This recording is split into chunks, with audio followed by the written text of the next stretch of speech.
अपने channel Shivansh education में स्वागत है।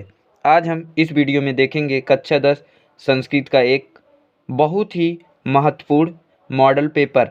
तो आप अगर इस वीडियो को क्लिक करे हैं तो आपको इस वीडियो को लास्ट तक बने रहना है। तो चलिए देखते हैं इसके इम्पोर्टेंट क्या क्या दिए गए हैं। तो चलिए पहला है हमारा तो प्रश्न संख्या 1 से 3 गद्यांश पर आधारित प्रश्न है। गद्यांश को ध्यान से पढ़िए और उत्तर का चयन कीजिए। तो यही हमारा गद्यांश है। सिख धर्म संस्थापक गुरु नानक पंजाब प्रदेश से तलवांडी नाम स्थाने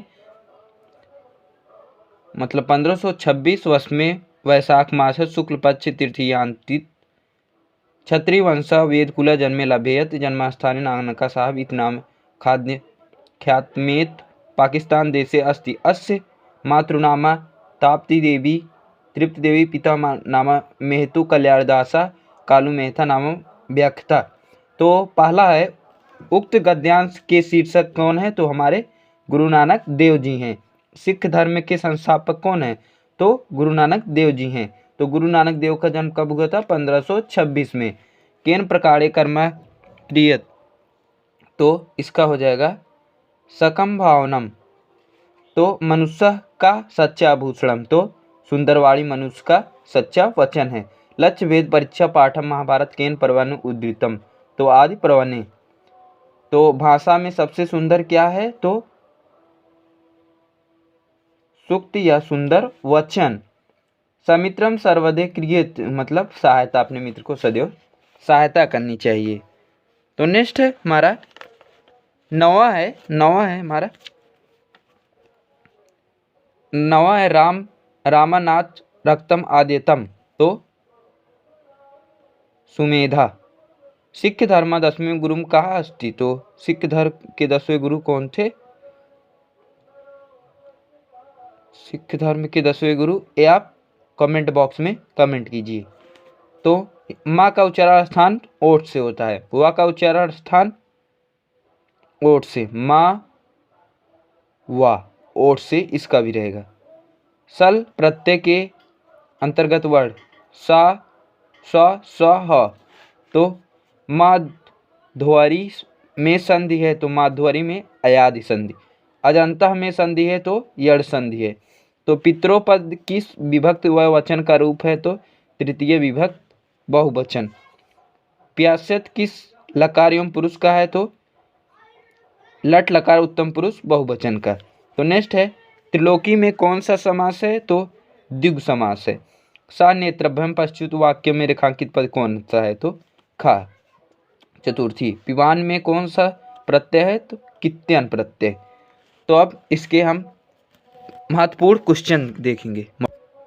तो पहला है सभी प्रश्न अनिवार्य है मतलब हल करना। निम्नलिखित गद्यांशों में किसी एक गद्यांश का हिंदी में अनुवाद कीजिए। 2 दिया है, 1 करना है। जो आपको एकदम बढ़िया से आ रहा है, बेरी हो एकदम वही वाला कीजिएगा। नेक्स्ट हमारा दूसरा दिया रहेगा निम्नलिखित पाठों में से किसी एक पाठ का सारांश लिखिए। तो आपको 3 दिया है, आपको 1 ही करना है जो आपको एकदम बढ़िया से आ रहा हो। निम्नलिखित श्लोकों में किसी एक श्लोक का हिंदी में व्याख्या कीजिए। 2 श्लोक दिए गए हैं, 1 का ही करना है। तो तीसरा है निम्नलिखित सूक्तियों में किसी एक सूक्ति का हिंदी में व्याख्या कीजिए।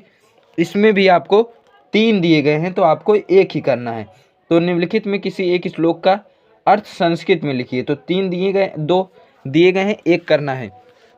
तो निम्नलिखित किसी एक पात्र का चरित्र चित्रण हिंदी में कीजिए। तो आप इसमें जो आ रहा होगा वही वाला अच्छे से कीजिए। इसमें भी 3 दिए गए हैं। निम्नलिखित शब्दों में किसी एक प्रश्न का उत्तर संस्कृत में लिखिए। तो 3 में 1 का लिखना है। महात्मा कुत्र जन्म लभते? महात्मा कहाँ जन्म लिए थे? तो यही वाला लिख लीजिएगा। निम्नलिखित पोरबंदर गुजरात में हुआ था इनका जन्म। निम्नलिखित रेखांकित पदों में किसी एक निर्देश विभक्त का नाम लिखिए। तो 3 दिए गए, 1 ही लिखना, 2 नंबर। निम्नलिखित में किसी एक पद का प्रत्यय कीजिए। तो इसमें भी 3 दिए गए हैं, 1 करना है आपको। तो नेक्स्ट है निम्नलिखित में किसी एक वाक्य का परिवर्तन कीजिए। इसमें भी 3 दिए गए, 1 करना आपको। निम्नलिखित वाक्यों में किन्हीं 3 वाक्य को हिंदी में अनुवाद कीजिए, 6 नंबर का रहेगा। 5 वाक्य दिए गए हैं आपको। निम्नलिखित में किसी एक विषय पर संस्कृत के 8 वाक्य का निबंध लिखिए। जो भी आपको याद रहे एकदम बढ़िया से वही वाला कीजिएगा। तो नेक्स्ट हमारा है लास्ट वाला, निम्नलिखित शब्दों में किन्हीं 2 पदों का संस्कृत वाक्य में प्रयोग कीजिए। तो 5 दिए गए हैं, आपको 2 ही करना है। तो बस आप इतना ही।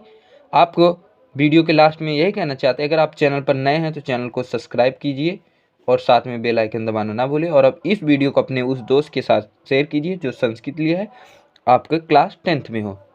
तो जय हिंद।